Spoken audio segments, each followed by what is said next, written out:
So good afternoon, everybody, and thanks for joining us. This session is going to be presented by all the research facilitators in the Office of Research Services. So we'll just do quick introductions before we get into the actual presentation. So I'm Barb Flynn, and I'm the research facilitator for social sciences and humanities. Liz, do you want to? Hi, I'm Liz Vanderlinde. I'm the research facilitator for natural sciences and engineering. Hello, everyone. Thank you for joining us today. I'm Somiraa, research facilitator for health. Great. So I'm just going to share my screen and then we will get going.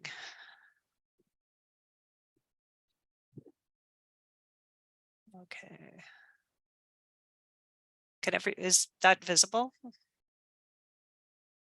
Yeah. Is it the whole slide, one slide or all? It's your whole presentation view of like you could edit and do whatever in the PowerPoint.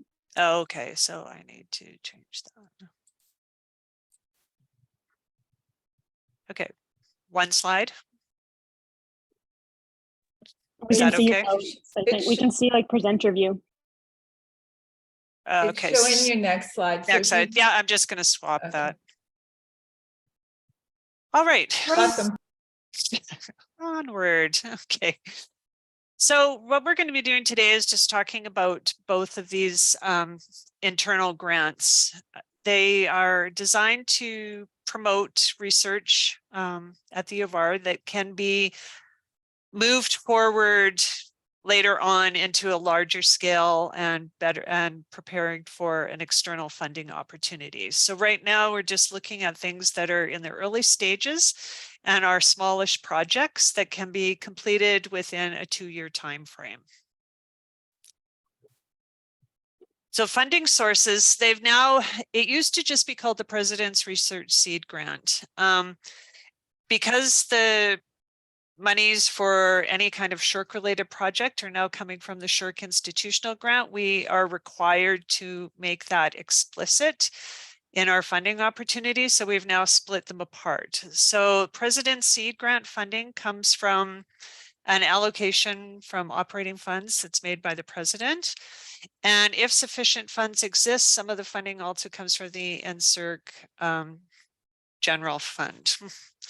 And as I sort of said earlier, the Explore grant comes from the SSHRC institutional grant. And if there's sufficient funding, there can be extra funds through the general fund as well. And that's a determination made by the VPR.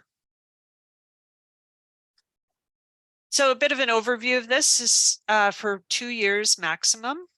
You can ask for up to $6,000 in funding. The deadline for this year's applications is May 15th.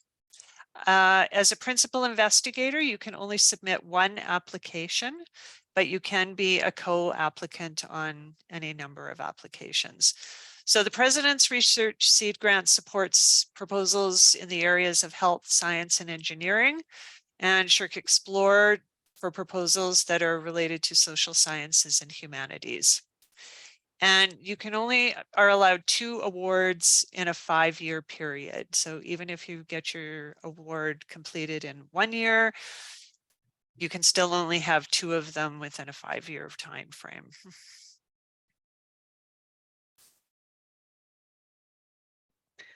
Okay, so I'm going to talk a little bit about the application and the actual meat and potatoes of putting it together.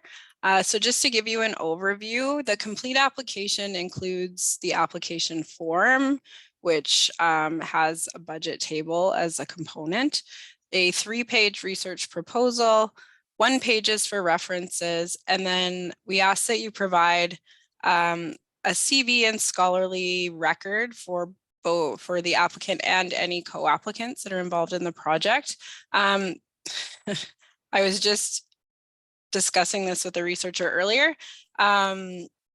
Since there are so many different formats for CVs, even though we have our Canadian Common CV, which is supposed to streamline everything.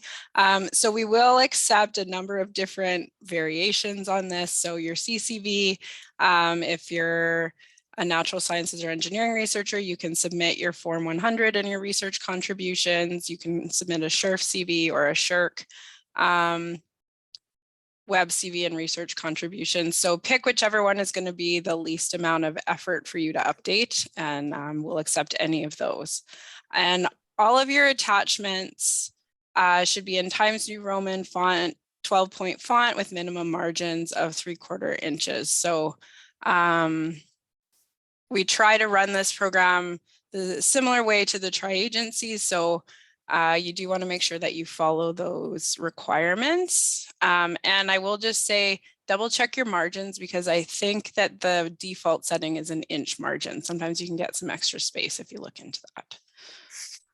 Just a hot tip for you.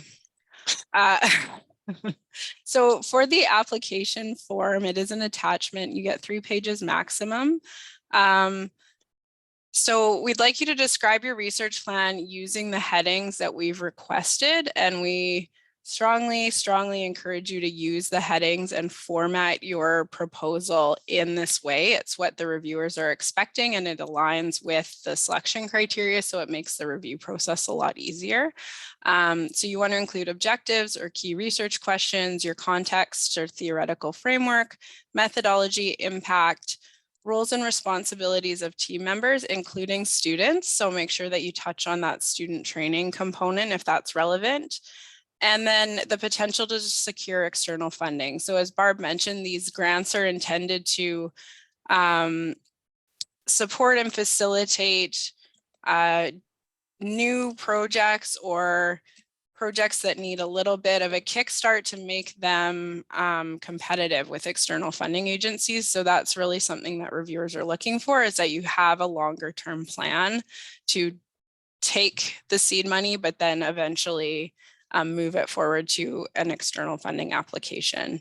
If you do choose to include embedded figures, make sure they're legible.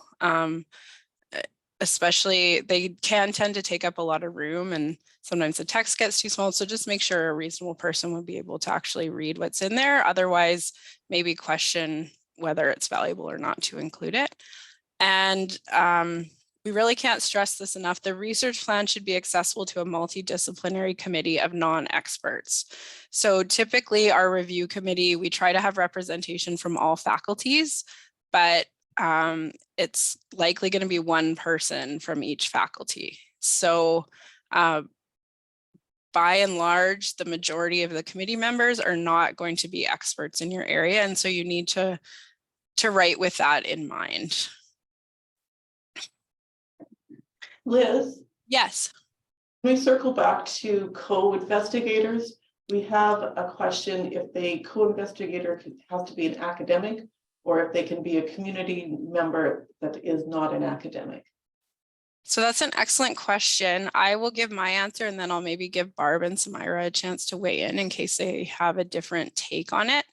I would say yes, if they're relevant and important for your research activities, then I would include them in part of the research team.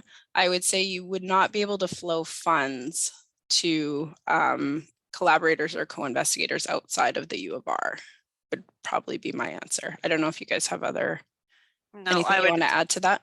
I would agree with that. Okay. Yeah, and if you have follow-up questions to that, please let us know.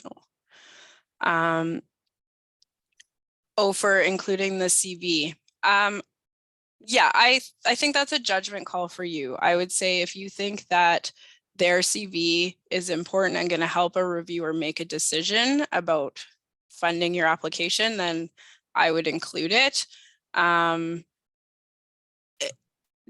format and stuff, maybe the best for that actually is just connect with Barb or Somiraa or myself, whoever is the best fit with your research area, and get specific advice depending on who your collaborator is. Whether, I know for some fields, like there are CCVs that you can complete for partners or for knowledge users and things like that. So I would say that it's probably best if we give advice for your specific circumstance rather than just trying to give a blanket answer. Yeah, do you guys have anything to add? No. Yeah, I think that's probably the best, Lori, is if you reach out and we'll we'll answer that specifically for you. Okay, so for the budget, you want to indicate the amount that you're requesting, and then you do need to provide a detailed justification for the need of each item and how it will support the project. You're limited to a total request of $6,000. And we do have guidelines that list the eligible and ineligible expenses, so I'm not going to spend a lot of time going through those. If you have questions about specific things, you can always reach out to one of us and we can give you advice about that. And just pay attention to the ineligible budget items, because if they are included, they'll just be removed from the budget and the total amount awarded will be reduced. You won't have an opportunity to reallocate budget items to eligible expenses. And just as a general note, funds are not awarded for conference travel, course releases, open access fees, knowledge mobilization costs, or computers and laptops. So those are common ones that we see come up. So please don't include those in your budget.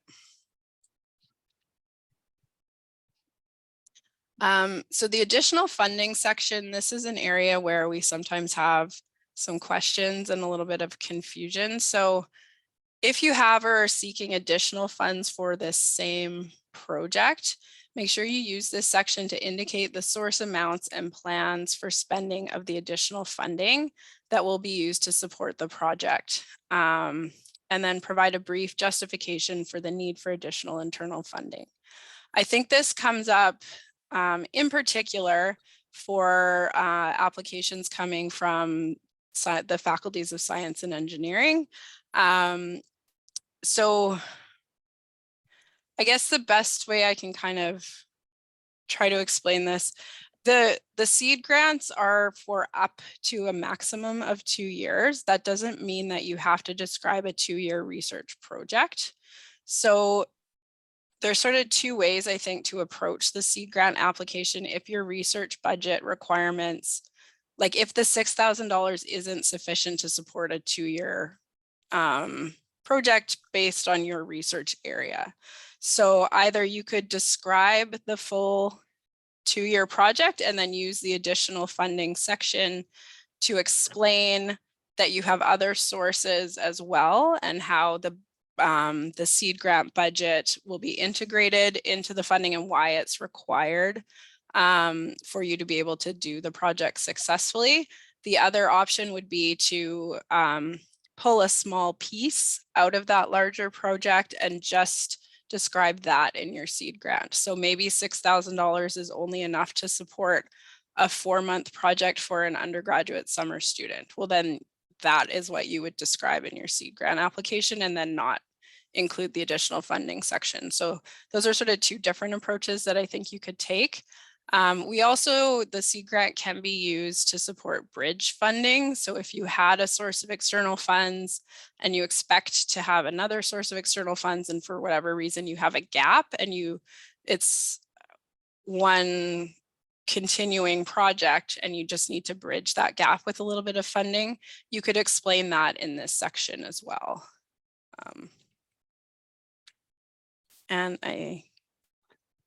Thank you.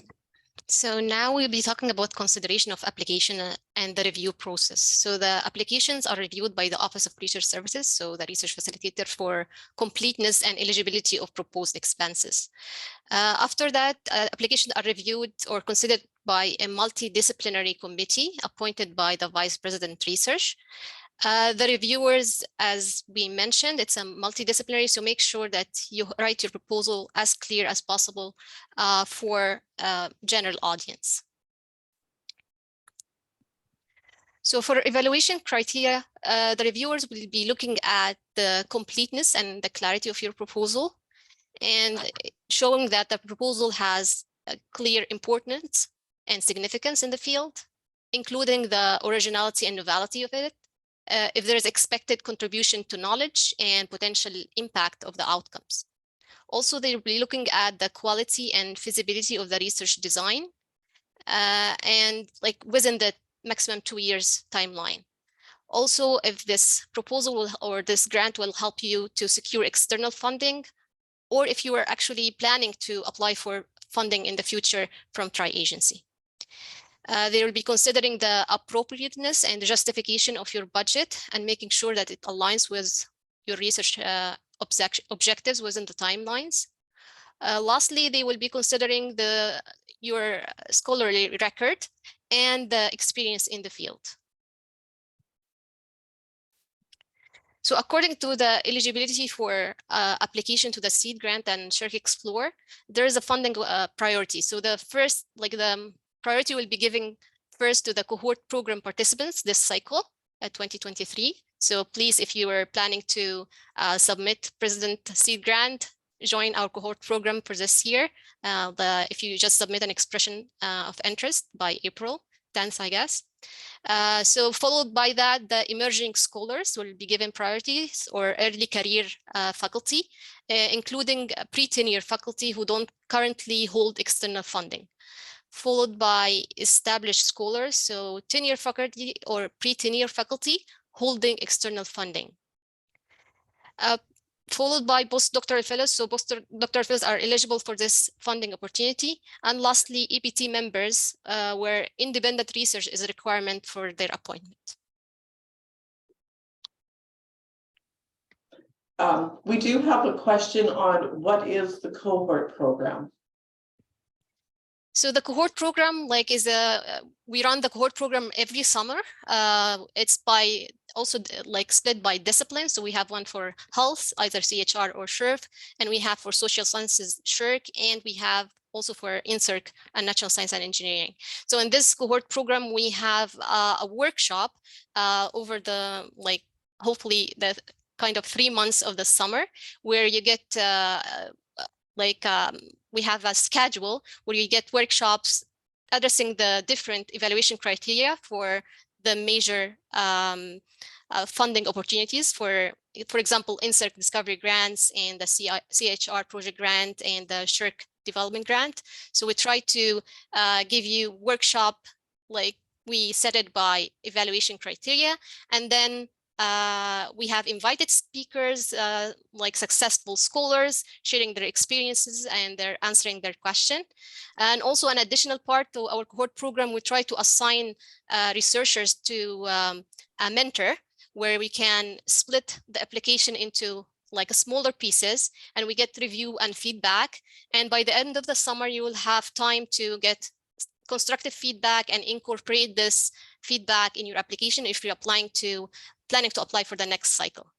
So yeah, we try. Yeah, I know that some people have summer teaching load. We pick summer because, I would say, the majority of researchers don't teach in the summer, but we try to accommodate all schedules, and we record. For the last couple of years, we've been doing this on Zoom, and the recordings become available to all the participants. You can go back to them if you miss one or two. But the main, major part is getting this peer review and feedback, so that you'll have by the end of the summer a draft for the next cycle of applications. So I hope that I answered Heather and Lori's question. So going back to our presentation, so we're having some tips or strategies for a successful application. So as we said, make sure that your proposal understandable to multidisciplinary review committee, and be detailed as possible and provide all specific information. Please follow the application form instruction and guidelines. Try to anticipate any potential risks or pitfalls in your project and explain how you plan to mitigate them. Also use your space wisely, as 3 pages of research proposal, and make sure that any added figures or tables will have an added value and will help reviewers evaluate your proposal.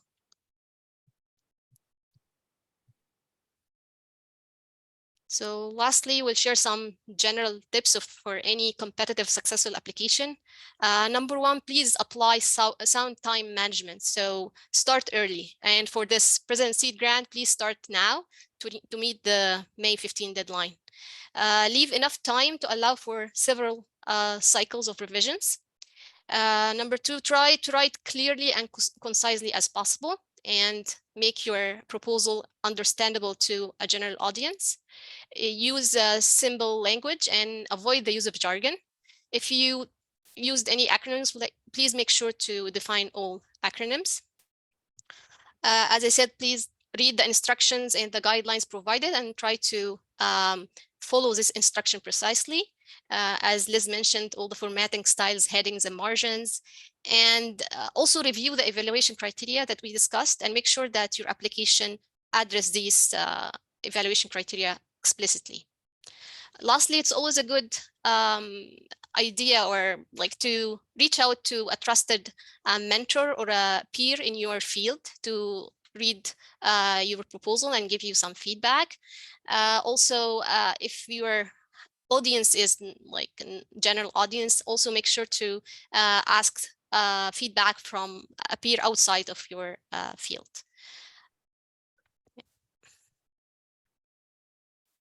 So yeah, thank you so much for listening and joining us today. If you have any questions, please don't hesitate to contact the Office of Research Services or your like assigned relevant research facilitator. And also we have here a link to the seed grant forms and instructions for your reference. Now we can open actually the floor for questions. So feel free to unmute yourself and ask any questions. And if you would like also to write your question in the chat, we'll be happy to read it and answer it as well.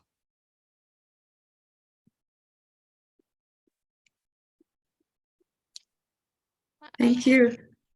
I have a question about when you're looking at the budget, what proportion are you wanting for student payment, or could the whole budget be for a student, or are you looking for a bit of a mix, kind of like in the example that was outlined? Like following the tri-agency guidelines, mostly like more than 80% of your ask would be to cover salary and stipends of your students. So if you could follow that, it's good. If you just like, if you don't have an additional expenses, then yeah, I would ask you to just do that, have it all for the student stipends. As long as you make an argument for it and it's justified, the reviewers will take it into consideration. Also, Barb and Liz, feel free to jump in. Yeah, it can be for this size, mostly related to student support. That's perfectly fine. Like Somiraa had said, the tri-agencies are looking for, they're always expecting a large amount of those budgets to be for students. So, I mean, this is a good way to get things going and get your students engaged in your research.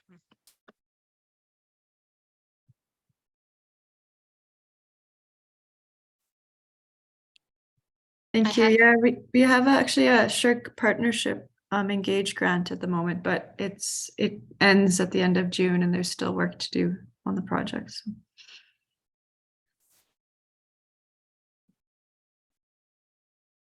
So I'll just read out, there's a question here from Aislinn. Would non-conference travel for community outreach or research trip travel be eligible for funding by the Explore grant? I would say yes, it's an eligible expense according to the budget table. If traveled for research activities, field work, interviews, visits, special to any archives or community engagement, it could be an eligible expense. Okay, and there's another question from Ramona. Can you get funding to jumpstart a program of research? I don't know if either of you have something. Ramona, would you be able to elaborate a little bit on Sure. what you mean by know that? what so I'm looking at a HIM program of research on health information management professionals, an applied research, secondary research. So, what I would be doing would be, I would be conducting some preliminary research, which would be looking at the needs for health information management professionals to do more research, like secondary research specifically. So in terms of the next stage of funding, it wouldn't be like I would be trying to fund that program of research. Is that there would be individual research studies that would happen because we have developed this program of research. Does that make sense? Yeah, I think it fulfills the goal and the objective of this goal. So it could be like as a seed grant to do those preliminary studies to apply for other funding and make it clear maybe in your proposal that this is the aim and what are you going to use this funds for. Okay, perfect. Thank you.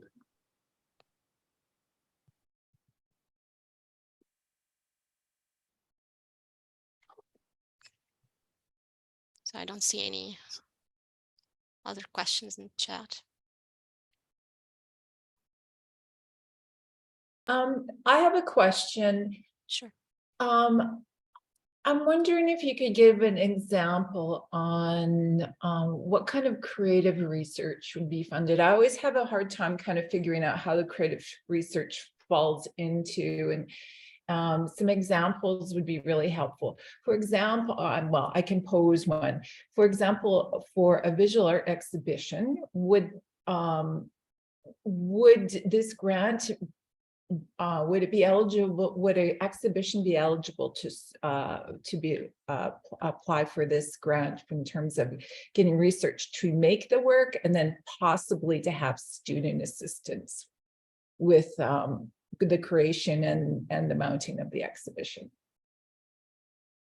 Yeah, we'll let Barb answer. Yeah, these are always hard ones. I think it would, Holly. It's because it's research creation, the exhibition is a follow through of the research component. I know it says knowledge mobilization activities aren't funded. It may be something that we would have to discuss more fully, because honestly, that since I've been here, that kind of proposal has not come through for seed funding, but that's certainly something we should probably talk about and get some criteria down for, so that we can, because that is something that will pop up. Barb, do you have any examples of creative research that have got, some projects that have been funded through this grant? I don't think there are any. I will look, but I really can't think of any off the top of my head. So let me look, and then I can get back to you. Okay. And if we can maybe talk about what you're envisioning, Okay. and in more detail, and then decide Okay. Okay. Thanks very much, how to Barb. move forward. Okay, you're welcome.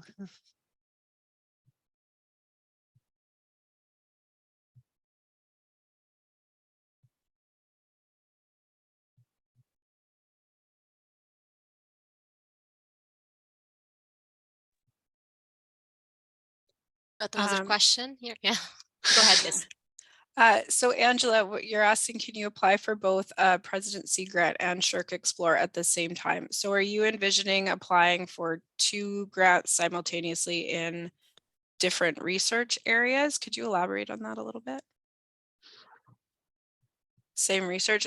No. So I know the 2 names are a little bit confusing, but it's because of the source of the funding for the SSHRC, we're obligated to use their branding. So it's the same, the application is the same, the program really is, they're adjudicated at the same time. It's just if you are a SSHRC researcher, then the source of funding for approved projects is the SSHRC Explore grant. If you're a science or engineering or health researcher and you're successful, the source of funding for your grant is the President's Office or the general research funds for NSERC, or I guess just the President's Fund for Health Research.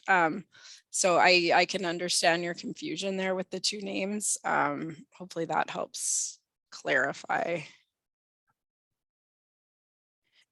If you straddle SSHRC and CIHR, You kind of have to pick one direction for these. So yeah, that would probably, again, it might be worth having a conversation with the facilitator and they'll be able to help you with that kind of decision of, you would want to pick the one which most fits, I think, like the objectives and the expected outcomes of your research. It's so project specific that it's probably best to have a one-on-one conversation or a 2-on-1 if you want both facilitators there. Sorry, Barb, I should let you answer. Oh, no, that's exactly right. Community health. Yeah, so it's really going to depend on what your specific research objectives and your expected outcomes are. So as I said, it's hard to really get into I don't want to give you it's not a clear, like it should be this or this. We really need to have a conversation to fully understand what you're planning and then kind of give some advice based on that, I think.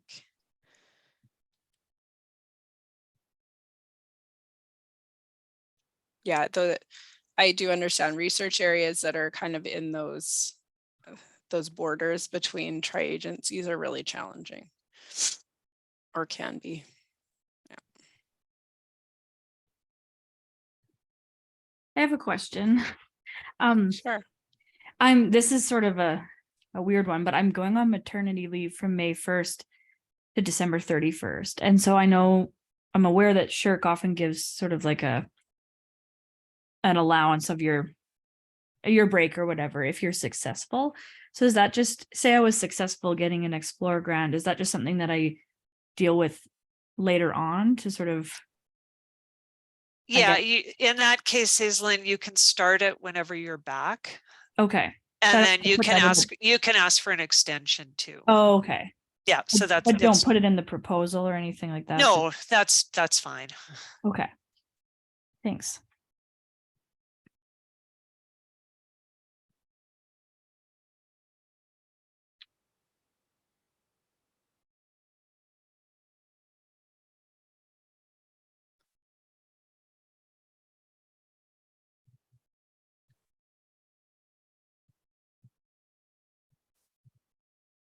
So please reach out to us, as we mentioned previously, to any of the three of us with any questions. We're happy to meet with you. Sometimes that's probably the most helpful thing. We can meet one-on-one, and like as Liz said, we can certainly, two of us can meet if you're thinking that your projects may be straddling two different areas. We're happy to do that, and we're always available. So please do reach out.